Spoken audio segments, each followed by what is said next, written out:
Hello guys, Assalamu alaikum wa rahmatullahi wa barakatuh. Welcome to my YouTube channel and Facebook page Zahid Blog KSG.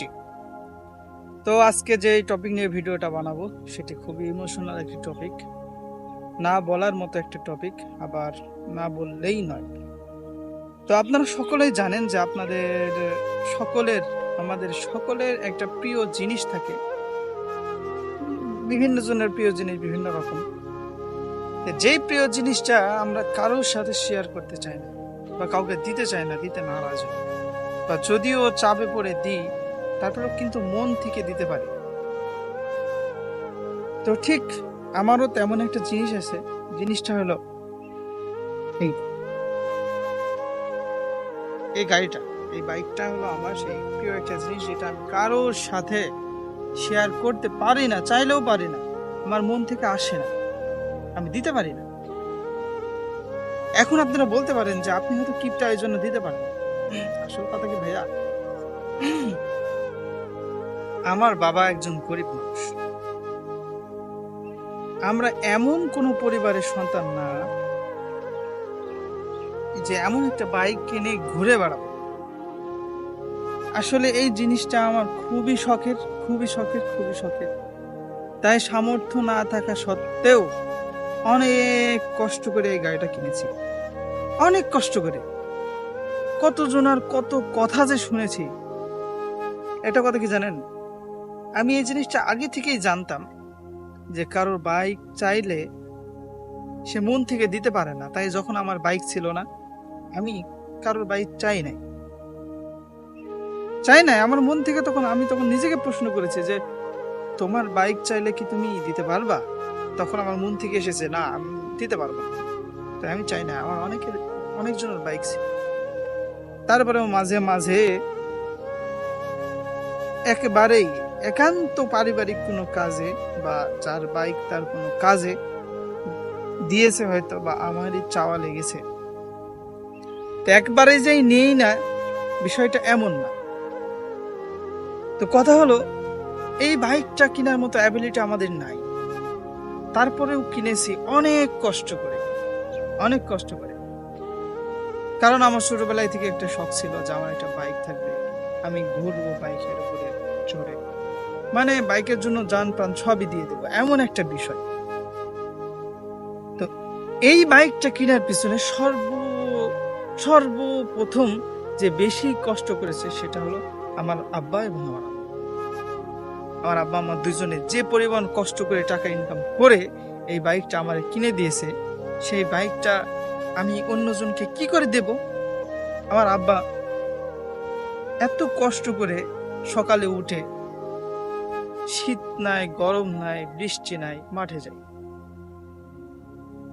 শীত দেখে না, যেখানে মানুষজন এমনিতেই বাইরে বেড়াইতে শীত লাগে, সেইখানে আমার আব্বা শীতের মধ্যে ভ্যান চালায়। আমাদের কাপড়ের ব্যবসা আছে, ভ্যান চালায়া কাপড় বিক্রি করে টাকা নিয়ে আসে, সেই টাকা জমিয়ে রেখে রেখে রেখে রেখে এই বাইকটা কিনা।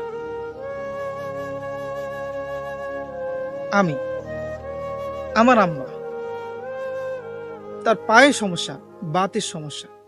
পায়ে যখন বাতানেতে কামড় ধরে তখন সে আর ঠিক থাকতে পারে না, এত পরিমাণ বাতানের সমস্যা।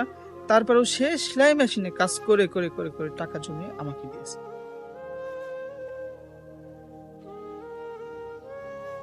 আর আমার কথা তো বাড়ি দেন।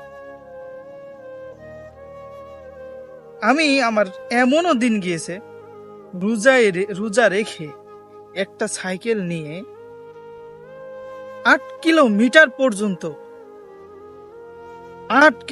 পর্যন্ত 3 বার যাওয়া আসা করতাম, 3 বার রোজা রেখে। কি করতাম? ছেলে পেলে পড়াইতাম। রোজা রেখে আমার 3-4টা ব্যাচ করেছিলাম, 4টা ব্যাচে ছেলেদেরকে পড়াইতাম। সারাদিন বকবক করতাম, মাথার ভিতরে একটাই টেনশন কাজ করতো সব সময়, সেটা হলো আমার একটা বাইক কেনা লাগবে, আমার একটা বাইক কেনা লাগবে, আমার একটা বাইক কেনা। এই বাইকের জন্য কি না করি নাই, কত বেলা না খেয়ে থেকেছি, এই বাইকের জন্য কত যে চোখের পানি ফেলছে, আল্লাহ মালিক সে ভালো জানে।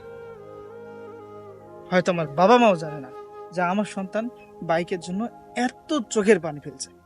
আল্লাহর কাছে যে কত দোয়া করছে, যে আল্লাহ আমার খুবই শখ একটা বাইকের। আসলে কথা কি জানেন, বাবা মার কাছে চাওয়ার আগে আমি আল্লাহর কাছে চাইছিলাম, যার কারণে বাইকটা এখন আমার সাথে ঘুরে।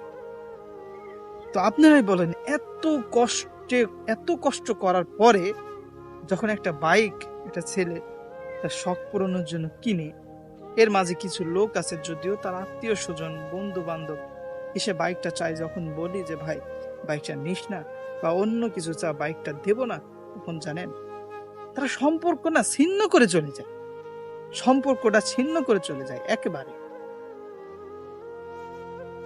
অধিকার কাটায় এখানে এসে, অধিকার কাটায় কিছু পারিবারিক লোক আছে এখানে এসে অধিকার খাটায় যে তোমার যেমন ভাগ আছে আমারও তেমন ভাগ আছে। কিচ্ছু বলার নাই ভাই। এই জন্য যাদের আমার মতো বাইকের নেশা, বাইকের প্রেমে পুরাটাই পাগল, মাথা নষ্ট হয়ে গেছে, সেই সকল ভাইদেরকে বলবো কষ্ট করেন, আল্লাহর কাছে দোয়া করেন। মানুষের কাছে চাওয়ার আগে আল্লাহর কাছে দোয়া করেন, মানুষের কাছে চাওয়ার আগে আল্লাহর কাছে দোয়া করেন। দেখেন পেয়ে যাবেন, আমার মতো পেয়ে যাবেন। দেখেন এখন দিব্যি আমার সাথে ঘুরছে না বাইকটা, দিব্যি আমার সাথে ঘুরছে। এই যে বাইকটা কিনেছি শখ করার জন্য না ভাই, শুধুমাত্র শখ পূরণের জন্য, শুধুমাত্র শখ পূরণের জন্য। হয়তো অনেকে মনে করতে পারে যে এত বড় গাড়ি নিয়ে ঘুরে, আসলে এটা তো বড় গাড়ি না। যাদের কাছে এর থেকেও বড় গাড়ি আছে তাদের কাছে এটা একদম সিম্পল একটা বাইক, টিভিএস রাইডার 125 সিসির একটা বাইক, সিম্পল একটা বাইক। কিন্তু এটা আমার কাছে অনেক বড় একটা, কারণ আমাদের তো অ্যাবিলিটি নাই কিনা।